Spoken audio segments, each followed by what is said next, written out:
Olá pessoal, tudo bem? Bem-vindos a mais um episódio do BRM News, hoje sexta-feira. Lembrando que o BRM News a gente traz para você as principais notícias sobre negócios, inovação, tecnologia e mercado financeiro sobre os mercados regionais brasileiros. Eu sou Lucas Comarella e comigo aqui hoje, Renan Torres. E aí, Renan, como é que você tá? Olá, Lucas. Olá para você que nos acompanha. Uma ótima sexta-feira. Lucas, uma semana bastante agitada, né? Aqui no Brasil, mas principalmente no mercado global. O que a gente tem na pauta hoje, Lucas? Perfeito, Renan. A gente tem bastante coisa. Então hoje a gente vai falar das tarifas impostas por Donald Trump e como é que elas podem impactar diretamente o nosso estado, Espírito Santo. Mas também temos novidades locais, como a aquisição da Spezia pela Forte Leve e o fornecimento de gás da ES Gás para a nova fábrica de perfilados Rio Doce. E além disso, a gente vai conectar tudo isso ao cenário nacional, com o agronegócio e a política em destaque. Então prepare-se que hoje tem bastante notícia boa, né, Renan? Vamos para cima, Lucas. Perfeito, Renan. Então vamos começar pelo tema que está movimentando o mundo e as redes, que são as tarifas impostas pelo presidente Donald Trump. O governador Renato Casagrande alertou que elas podem trazer certa instabilidade e atrasar alguns investimentos no Espírito Santo. Renan, como é que você vê esse impacto por aqui? Olha, Lucas, a gente sabe aqui que o Espírito Santo é um estado muito dependente das exportações. Só em 2024, para quem está acompanhando aqui ter uma ideia, o Espírito Santo exportou mais de 8,36 milhões de sacas de café, gerando 1,8 bilhão de dólares, segundo dados aqui da Apex. Isso é um recorde histórico e 84% desse volume, Lucas, é café Conilon, veja só, uma especialidade nossa aqui do nosso estado. E aí é óbvio, Lucas, que as tarifas americanas, né, que taxam o nosso café em 10%, podem mexer com esse mercado. Só que, Lucas, tem um detalhe curioso, principalmente para quem nos acompanha aqui. O Vietnã, que é o nosso maior concorrente nesse mercado, foi taxado em 46%. Isso pode nos dar uma vantagem nos Estados Unidos, que são os maiores consumidores de café no mundo, Lucas. Entendi. Então, por um lado, a gente pode ganhar uma competitividade, mas por outro tem um risco dessa instabilidade global que o governo mencionou.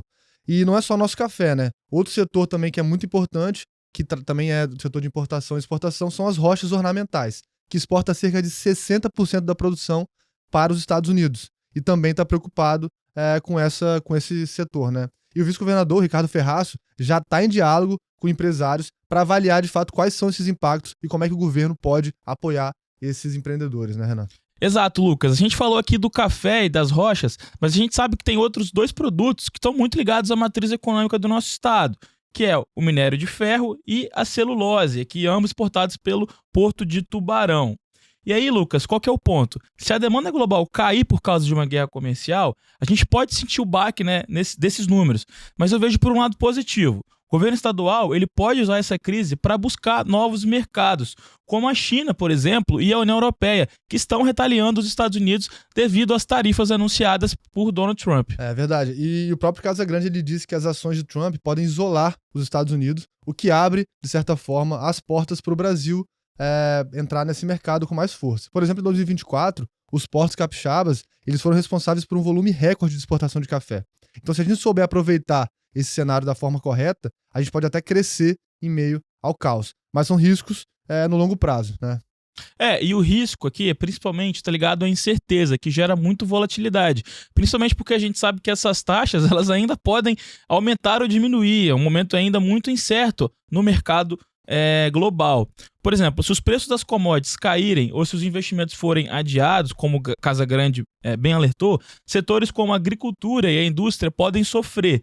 Por outro lado, a gente sabe que o café Conilon ele é um produto muito resiliente. O Espírito Santo, né, como estado, tem expertise para se adaptar a cenários de incerteza e de dificuldade. Então, eu acho que o governo do estado e os empresários eles precisam atuar juntos para que a gente, nesse momento, possa também encontrar novos mercados para mitigar essas tarifas anunciadas pelos Estados Unidos. Concordo 100%, Renan. Então esse é um momento, como você disse, de desafios, mas também de oportunidades. Então a gente tem que continuar de olho para poder identificar quais são os próximos passos do governo estadual e do setor privado nesse assunto. E agora a gente vai anunciar uma boa notícia aqui para o Espírito Santo, que a Forte Leve, que é líder em soluções de armazenamento de água, adquiriu 100% da Spezia, que é uma empresa de irrigação lá de Santa Teresa. Renan, o que essa compra significa de fato para o Espírito Santo? Essa é uma jogada estratégica, Lucas, da Fortileve, que é uma das principais empresas aqui do nosso estado. A empresa está entrando no mercado de irrigação, que é um mercado que vem crescendo muito, principalmente devido às mudanças climáticas e à necessidade de uma maior eficiência hídrica em vários cultivos da nossa agricultura. A Spezia vai continuar operando normalmente, mantendo a sua equipe, e o fundador, Luiz Spezia, será representante comercial aqui no estado. Aí tem mais novidade. A S-Gás fechou um contrato para fornecer gás natural para a nova fábrica Perfilados Rio Doce, a PRD, lá em Linhares. E o investimento é de 480 milhões de reais, com capacidade para produzir 300 mil toneladas por ano e um consumo previsto de 1,8 milhões de metros cúbicos de gás até 2028. Como é que você analisa isso, Renan? É um marco muito histórico para a indústria capixaba como um todo, né? A fábrica, com 65 mil metros quadrados de área construída, vai usar gás natural na galvanização a fogo, o que é mais eficiente e sustentável, né, Lucas? Esse investimento mostra que o Espírito Santo está atraindo grandes players, mesmo em um cenário global incerto.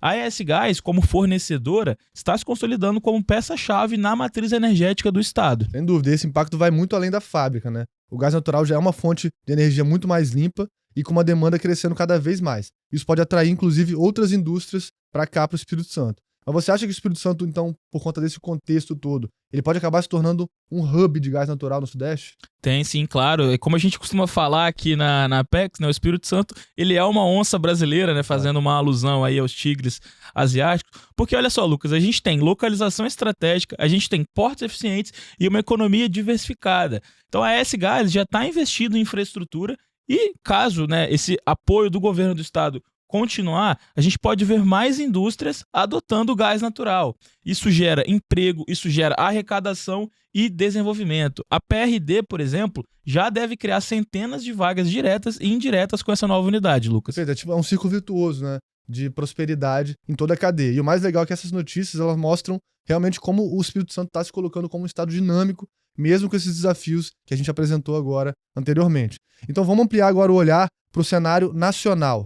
A Confederação da Agricultura e Pecuária do Brasil, a CNA, divulgou que as tarifas de Trump podem ter um impacto crítico ou alto em 19 produtos do agro brasileiro, como suco de laranja, etanol e carne bovina processada, por exemplo. Renan, como é que isso conecta com o Espírito Santo? Embora o Espírito Santo não seja o grande produtor de suco de laranja ou etanol, o impacto no agronegócio nacional pode afetar a economia como um todo. A CNA estima que as exportações de suco de laranja resfriado, por exemplo, podem cair mais de 70%, veja só. Isso pressiona estados como São Paulo, mas pode abrir espaço para o café capixaba em outros mercados, como a gente já discutiu aqui anteriormente. É isso aí, Renan. Então, a gente está apresentando aqui mais uma oportunidade do nosso Café com Nilon de realmente ganhar mais espaço e também trazer mais representatividade para a economia capixaba. Agora vamos mudar de assunto, vamos para a política. Uma pesquisa da Futura Inteligência mostrou que o governador Ratinho Júnior do Paraná venceria Lula em uma disputa presidenciável para 2026 em vários cenários, mas só perderia para Bolsonaro. E, ao mesmo tempo, o governo Lula tem mais de 50% de desaprovação. E, Renan, o que essa informação sinaliza em termos de cenário político? Sinaliza pra gente, Lucas, um momento de grande fragilidade do governo Lula. O ministro da SECOM, Sidônio Palmeira, até reconheceu que a impopularidade é um problema coletivo do governo. E isso pode influenciar decisões econômicas, como a resposta às tarifas americanas. O vice-presidente Geraldo Alckmin, por exemplo, diz que o governo não vai retaliar por enquanto, mas a pressão está crescendo, principalmente porque a gente sabe que essas tarifas podem ter um impacto inflacionário aqui para o Brasil, né, Lucas? Perfeito, Renan. E agora, para a gente caminhar para o encerramento do programa, lembrando da agenda semanal de episódios que a gente está lançando aqui no BRM Podcast. Hoje, a gente lançou um episódio do You Investor com Henrico Esperancin, falando sobre mercado imobiliário de luxo, tendências, estratégias e oportunidades. E na segunda-feira, a gente tem um episódio do Market Lab com Arilton Teixeira, professor, doutor, economista-chefe da Apex Partners. E, obviamente, estamos de volta também todos os dias da semana, né, Renan? Trazendo as principais notícias sobre negócio, economia, inovação, tecnologia dos mercados regionais brasileiros. Exatamente, Lucas. Recado aí para acompanhar na segunda-feira o Market Lab. A gente falou bastante aqui das tarifas anunciadas por Donald Trump, então um podcast muito importante para a gente poder acompanhar. E para finalizar aqui, Lucas, seguir a gente nas redes sociais, no Instagram, no YouTube, no Spotify, para não perder nada, muito conteúdo sobre economia, tecnologia, inovação. E é isso, a gente está aqui à disposição. Um forte abraço e um bom final de semana para quem nos acompanha. Bom final de semana, até mais.